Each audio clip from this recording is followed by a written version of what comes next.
Hello, what's up? Hello Philippines, hello world. Andito na naman po tayo para mag-react at mag-comment dito sa isang video. Tungkol naman ito dito sa isang guardian angel ni Kibuloy na nagsasabi na mabuting tao nga itong si Kibuloy. Ito lang po ang lagi kong sinasabi. Wala pong kumukwestiyon sa kabutihan ng pastor nyo. Yung kabutihan niya po na ginawa, pinagpapasalamat po yan ng tao. Lahat ng ginawa niyang kabutihan, tinatanaw na utang na loob yan ng lahat ng nagawa niya ng kabutihan. Mga po pala ay si Brother Nimrod Diaz Larawan. 25 years na po ako dito sa paglilingkod na ito from being an active member as a young people po hanggang nung full time ako noong 2004. So sa almost more than 2 decades na po ako dito at sa mga ilang taon po na ako yung na-assign sa music ministry, nagpapasalamat ako sa dakilang Ama dahil sa mga panahong iyon nakikita ko po talaga at nawi-witness ko po ang lahat ng itinuro. Ang tawag niya kay Kibuloy is dakilang Ama, which is means for me is Godfather. So ibig sabihin, ang sinasamba talaga nila si Kibuloy, hindi na ang dakilang Ama which is the Godfather. 'Di ba? Mga paratang yun na si pastor nangre-rape or kung ano man yan mga pinagsasabi nyo dyan sa Senado na grabe ang kakapal ng mukha nyo, tatapang nyo pang magsabi o magsinungaling na ganyan si pastor, pero Bakit? 24 oras ka bang kasama ni Kibuloy? Ang nakikita mo lang is yung mga kabutihang ginagawa niya. Yung mga ginagawa niya sa mga oras na hindi kayo kasama. Alam mo ba? Alam mo ba lahat yun? Siyempre hindi. Kasi nga diba isa ka lang din naman sa mga tao niya. Puppet ka lang din ni pastor. Tanggapin mo na yon. tabunan nyo yung mga mukha nyo. Ito kami kitang-kita nyo yung mga mukha namin. Alam nyo, bawat isa sa amin lalong-lalo na pag ikaw ay nagkamali at lumabag dahil kahit saan naman sigurong organisasyon ikaw ay kung ikaw ay magpapasakop kunwari nasa ibang denomination ka or religion or maging sa ating gobyerno sa labas may mga batas tayong sinusunod ganun din dito sa kingdom. Yeah, that's it. So hindi naman ibig sabihin na may mga batas kayo isang tao lang nasusunod. Dyan sa batas ng kingdom nyo, si Kibuloy lang nasusunod Ang batas para sa lahat, hindi sa iisang tao lang. Katulad ng nangyayari ngayon, may batas tayo, batas ng tao. Anong ginagawa ng pastor nyo?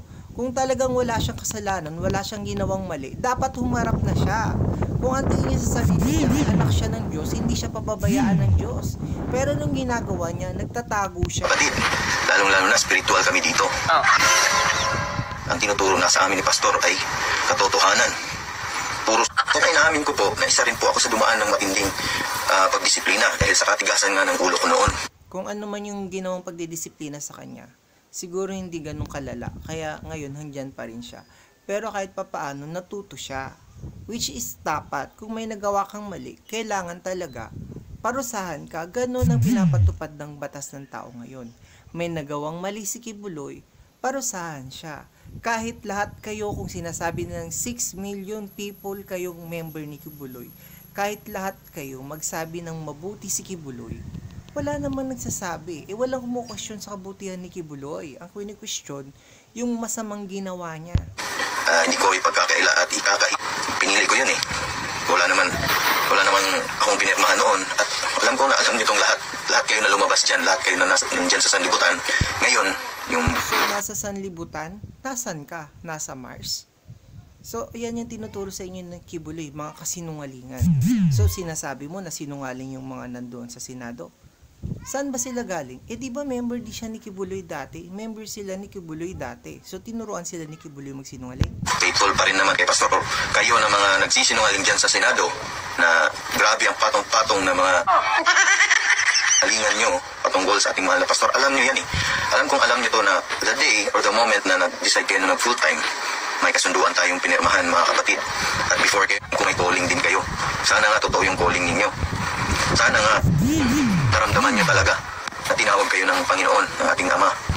At yun nga, di ba? Kapag full time natin, wala tayong nababasa doon na malaya tayong gumawa ng ating sariling kalooban o malaya tayong gumawa ng kasalanan dito sa loob ng kaharian.